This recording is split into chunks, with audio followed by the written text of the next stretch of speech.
Assalamualaikum warahmatullahi wabarakatuh. Bismillahirrahmanirrahim. Alhamdulillahirabbil alamin. Wassalatu wassalamu ala sayyidina Muhammadin wa ala alihi wa sahbihi ajmain, amma ba'du. Qala Allah tabaraka wa ta'ala, Bismillahirrahmanirrahim. Wasbir nafsaka ma'al ladzina yad'una rabbahum bil ghadati wal asyi yuriduna wajhah wala ta'du aynaka anhum turidu zinatal hayati dunya wala tuti man aghfalna qalbahu an dzikrina wattaba'a hawahu wa kana amruhu furuta.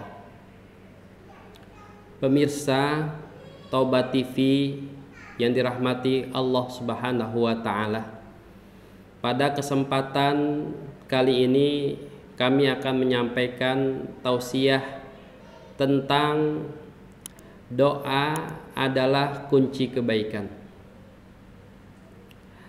Menurut pengertian, doa adalah sebagai bentuk komunikasi kita kepada Allah Subhanahu wa taala, sebagai satu upaya untuk membersihkan dan menghilangkan nilai-nilai kemusyrikan yang ada pada diri kita. Pengertian ini yang dipahami oleh Ibnu Arabi. Kemudian yang kedua, ada pengertian doa secara syar'i yang sebenarnya adalah permohonan kepada Allah yang disertai kerendahan hati untuk mendapatkan kebaikan dan kemaslahatan yang berada di sisinya. Dan doa itu juga harus ada khusyuk dan juga tadarru dalam menghadapi diri kita kepada Allah. Kemudian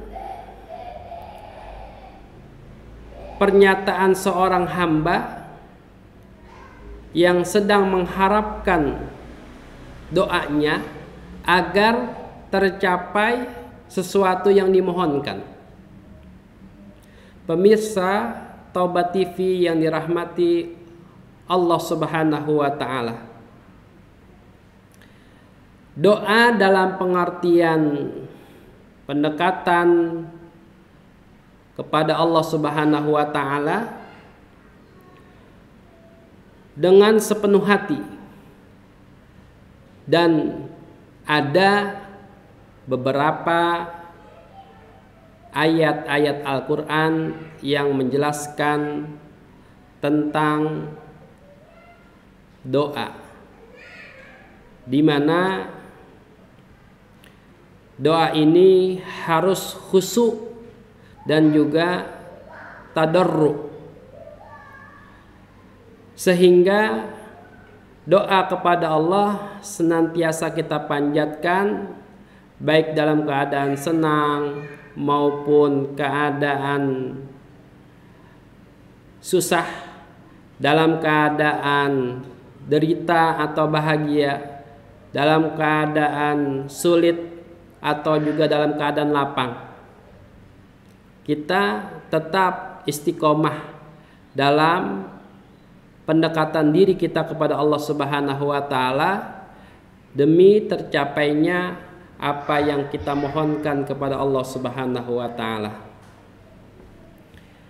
Kemudian Al-Qur'an juga memberikan penjelasan bahwa orang-orang yang taat kepada Allah Subhanahu wa taala menjalankan ibadahnya senantiasa mengadakan pendekatan diri kepada Allah Subhanahu wa taala. Kemudian memanjatkan doa yang disertai keikhlasan yang mendalam. Jadi doa kita akan cepat dikabulkan apabila Di dalam kita berdoa itu ada khusu, ada tadarru, serta keikhlasan kita kepada Allah Subhanahu wa taala. Di dalam surah Al-A'raf ayat 55 sampai 56 dikatakan ud'u rabbakum tadarru'a wa khufyah innahu la yuhibbul mu'tadin wa la tufsidu fil ardi ba'da islahiha wad'u khaufa wa tama'a inna rahmatallahi qaribum minal muhsinin. Yang artinya berdoalah kepada Rabb kamu, kepada Tuhan kamu, keadaannya tadarru, rendah hati, wa khufyah, dan lembut. Sungguhnya Allah itu tidak menyukai orang-orang yang melampaui batas. Dan janganlah kamu merusak di muka bumi Allah setelah Allah adakan perbaikan. Dan berdoalah kepada Allah itu rasa takut. Takut tidak dikabulkan doa kita. Dan kemudian berdoalah kepada Allah dengan rasa harapan. Harapan doa kita dikabulkan oleh Allah Subhanahu wa taala. Inna rahmatallahi qarib. Sungguhnya rahmat Allah itu dekat. Dekat kepada orang-orang yang berbuat baik. Pemirsa Taubat TV yang dirahmati Allah Subhanahu wa taala. Kemudian yang kedua, setelah saya menyampaikan pengertian tentang doa, yang kedua adalah fungsi doa. Fungsi doa ini bisa yang pertama sebagai rasa ungkapan syukur kita kepada Allah Subhanahu wa taala. Yang kedua, doa ini juga sebagai ungkapan rasa pengakuan diri kita, karena kita di dalam hidup itu pasti ada kesalahan, baik yang sengaja ataupun yang tidak. Kemudian yang ketiga adalah sebagai permohonan kita kepada Allah Subhanahu wa taala dari kekurangan-kekurangan yang ada pada diri kita untuk dilengkapi dan juga untuk dipenuhi daripada kebutuhan-kebutuhan kita. Jadi fungsi doa itu ada tiga. Yang pertama, ungkapan rasa syukur kita kepada Allah Subhanahu wa taala. Allah berikan kita sehat, Allah berikan kita rizki, Allah berikan kita harta. Kita selalu berdoa. Berdoanya dengan rasa syukur kita kepada Allah Subhanahu wa taala. Kemudian yang kedua, kita berdoa dengan rasa ungkapan pengakuan diri kita bahwa di dalam kehidupan kita di dunia ini pasti ada kesalahan-kesalahan yang ada pada diri kita, baik yang disengaja ataupun yang tidak sesuai dengan syariat Islam, dan kita memohonkan ampun dan beristighfar kepada Allah Subhanahu wa taala agar kesalahan kita itu bisa terhapus oleh Allah Subhanahu wa taala. Lalu yang ketiga adalah rasa ungkapan permohonan. Kita minta kepada Allah Subhanahu wa taala supaya permintaan kita, permohonan kita ini dilengkapi kebutuhan kita, kemudian terpenuhi ya, kebutuhan kita, kemudian kekurangan-kekurangan kita akan dilengkapi oleh Allah Subhanahu wa taala. Lalu berikutnya yang ketiga adalah macam-macam doa dan bentuk-bentuk doa. Di sini macam-macam doa itu ada dua. Yang pertama ada doa ini mahmudah, yang sifatnya terpuji sesuai dengan hadis-hadis Nabi kita Muhammad sallallahu alaihi wasallam, yang ketika itu Nabi ajarkan doa kepada para sahabat. Kemudian pada saat sekarang ini, bagaimana Nabi kita telah wafat, bagaimana kita bisa dapat doa dari Nabi, kita pelajari dengan hadis-hadis Nabi yang disampaikan oleh guru-guru kita yang bersanad, yang berantai silsilah ketika dia belajar hadis sampai kepada gurunya, dan gurunya sampai bahkan kepada Nabi melalui pembelajaran hadis dan disampaikan kepada kita teknis-teknis bagaimana supaya kita berdoa kepada Allah Subhanahu wa taala agar dikabulkan permohonan, permintaan kita kepada Allah Subhanahu wa taala.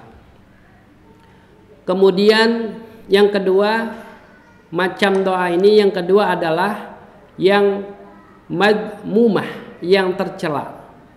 Ini adalah doanya yang berakhiran tidak sesuai dengan ajaran Nabi kita Muhammad sallallahu alaihi wasallam. Lalu berikutnya bentuk-bentuk doa itu ada dari Al-Quran, dari hadis, bahkan ada pula yang bukan dari Quran, dari hadis, ada yang dibuat dengan sendiri, baik dengan bahasa Arab atau non bahasa Arab. Itu adalah macam-macam dan bentuk-bentuk doa. Kami telah membaca di sebuah kitab Ihya karangan Imam Abu Hamid Muhammad bin Muhammad Al-Ghazali.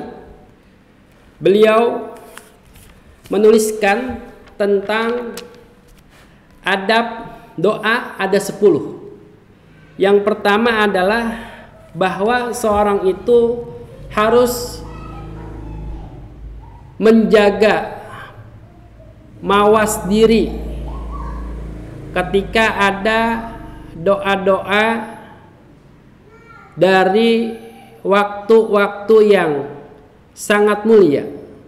Di antaranya seperti di hari Arafah, di Ramadan, kemudian di hari Jumat, di waktu sahur. Itu adalah kita harus menjaga istiqomah ya di dalam kita berdoa ya di waktu-waktu yang mulia seperti waktu sahur ya. Allah Subhanahu wa taala berfirman, wabil asharihum yastaghfirun. Itu yang pertama, adab berdoa harus ayatarassoda li du'aihi. Artinya bahwa dia itu menjaga-jaga doanya bagi waktu-waktu yang mulia. Lalu yang kedua adalah ayyagtanima al ahwal syarifah, bahwa dia menjaga kondisi yang mulia. Seperti dalam riwayat Abi Hurairah, sungguhnya pintu langit itu akan dibuka ketika merayapnya saf-saf untuk berperang di jalan Allah. Kemudian berikutnya ketika turun hujan. Kemudian ketika menunaikan sholat yang 5 waktu, maka disitulah kita harus menjaga doa kita. Lalu berikutnya yang ketiga adalah bahwa adab berdoa kita menghadap kiblat, kita mengangkat tangan, kemudian sampai terlihat kedalaman ketiak kita. Itu adalah adab kita berdoa kepada Allah Subhanahu wa taala. Berikutnya yang keempat adalah habdus sauti bainal mukhafatati wal jahri. Yang keempat adalah adab berdoa kita harus merendahkan suara kita di antara rendah dan jelas dengan lemah lembut. Itu adalah adab kita ketika berdoa. Berikutnya yang kelima, adab berdoa bahwa tidak dibeban keadaannya, tadarru, rendah. Doa-doa kita yang akan diijabah oleh Allah Subhanahu wa taala. Berikutnya tadi adalah yang kelima, lalu yang keenam adab berdoa at-tadarru wal khusyu' waraghbah warahbah. Yang keenam adab berdoa adalah harus rendah hati, khusyuk, cinta, kemudian rasa takut. Itu adab kita berdoa kepada Allah Subhanahu wa taala. Yang ketujuh adalah adab berdoa ayyujzimad du'a wa yuqinu bil ijabah wa yusaddiqu raja'ahu. Bahwa adab berdoa seorang itu harus memastikan doanya dan meyakini bahwa doanya itu akan diijabah oleh Allah Subhanahu wa taala, dan juga meyakini harapan-harapan doanya. Sebagaimana dalam sebuah hadis Nabi kita Muhammad sallallahu alaihi wasallam, ud'ullah wa antum muqinuna bil ijabah wa'lamu annallaha azza wa jalla la yustajibu du'aun min qalbin ghafil. Yang artinya berdoalah kepada Allah Subhanahu wa taala, wahal kamu itu muqinuna bil ijabah. Kamu itu yakin dengan diijabah doa kamu, dan ketahui olehmu bahwa si Allah Subhanahu wa taala itu tidak memperkenankan doa seorang hamba daripada qalbin ghafil, seorang hamba yang hatinya itu lalai. Kemudian yang ke-8, adab kita berdoa harus ayyaliha fid du'a wa yukarrirahu, bahwa doa itu harus diulang-ulang. Sebagaimana riwayat Ibnu Mas'ud dikatakan, idza da'a salasan wa idza sa'ala salasan. Jadi apabila dia berdoa sebanyak 3 kali. Dia meminta kepada Allah, mintalah ya sebanyak 3 kali. Ini adalah adab-adab kita berdoa kepada Allah Subhanahu wa taala. Berikutnya ke-9 adalah bahwa kita berdoa itu dengan mengingat Allah, maka tidak dimulai dengan berdoa kecuali dengan kita mengucapkan subhana rabbil a'la.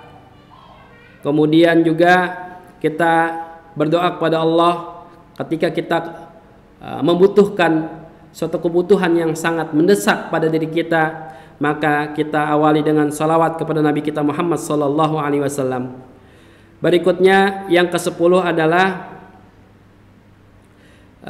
adab berdoa adalah yang paling bersumber untuk diperkenankan doa kita, itulah bertobat, kemudian kita menolak kezaliman, kemudian kita menghadap kepada Allah dengan hakikat himmah, cita-cita, dan inilah sebab dekatnya doa kita diijabah oleh Allah Subhanahu wa taala.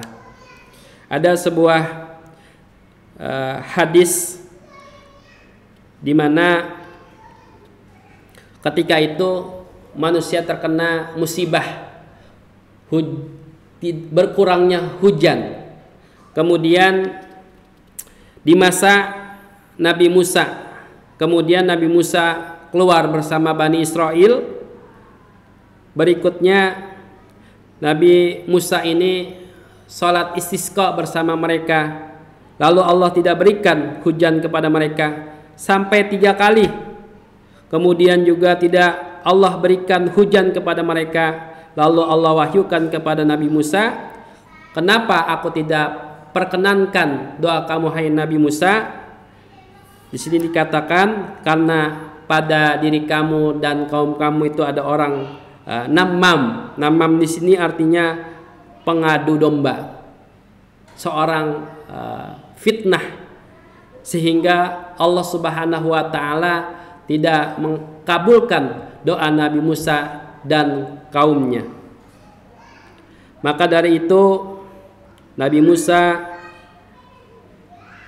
menyampaikan kepada kaumnya untuk bertaubat kepada Tuhan kamu daripada perbuatan-perbuatan namimah, adu domba, fitnah memfitnah. Maka akhirnya mereka bertobat kepada Allah Subhanahu wa taala, dan kemudian Allah turunkan hujan. Inilah ada 10 hal pemirsa Taubat TV yang dirahmati Allah Subhanahu wa taala. Ada 10 hal adab ketika kita berdoa kepada Allah Subhanahu wa taala. Bahkan saya tambahkan, ada di sebuah tafsir di sini adalah tafsir At-Tabari. Dikatakan ada syarat ketika kita berdoa kepada Allah Subhanahu wa taala. Di sini saya buka di dalam tafsir At-Tabari.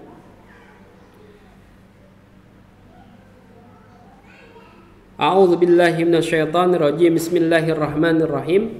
Wa idza sa'alaka ibadi anni fa inni qarib ujibu da'watad da'i idza da'an falyastajibu li wal yu'minu bi la'allahum yarsyudun.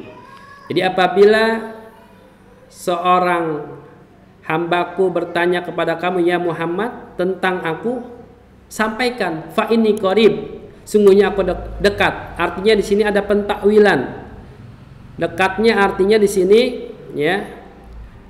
Wa idza sa'aluka 'anil ma'bud fa'ah barahum atau birhum annahu qaribun yusibu ala ta'ah wa yujibud da'i.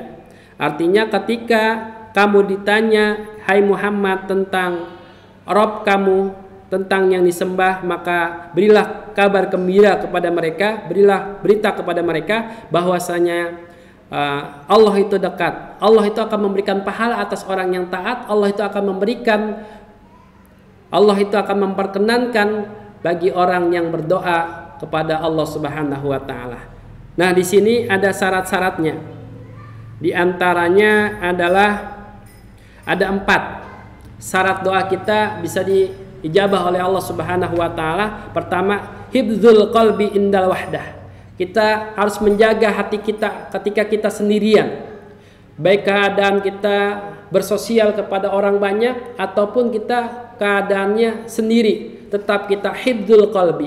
Kita jaga hati kita, jangan sampai ada riya, jangan sampai ada hati kita itu iri hati atau hasad. Itu salah satu syarat kita untuk doa kita diijabah oleh Allah Subhanahu wa taala. Lalu yang kedua, hifdzul lisan ma'al khalqi. Artinya kita pelihara lisan kita bersama sesama manusia, sama makhluk Allah Subhanahu wa taala. Yang ketiga, hifdzul ain anin nadhar ila ma la yahillu. Yang ketiga adalah kita harus pelihara mata kita, pandangan kita dari memandang yang tidak halal buat kita. Lalu yang keempat adalah hifdzul baton minal haram. Kita pelihara daripada perut kita hal-hal yang haram. Jangan sampai di tubuh kita masuk makanan-makanan, minuman-minuman yang haram pada jasad atau jasmani kita. Hadirin sekalian, pemirsa Tobat TV yang rahmati oleh Allah Subhanahu wa taala, itulah beberapa hal tentang tausiah, kunci tentang tausiah. Doa adalah kunci kebaikan, dari pengertiannya, kemudian fungsinya, kemudian macam dan bentuk doa, bahkan juga syarat-syarat untuk kita berdoa agar doa kita diijabah oleh Allah Subhanahu wa taala. Itu saja pemirsa Tobat TV yang dapat kami sampaikan. Mudah-mudahan bermanfaat buat kita semua. Billahi taufiq wal hidayah. Wassalamualaikum warahmatullahi wabarakatuh. Jangan lupa like, komen, dan subscribe YouTube Tobat TV kami. Mudah-mudahan bermanfaat untuk kita semua. Billahi taufiq wal hidayah. Assalamualaikum warahmatullahi wabarakatuh.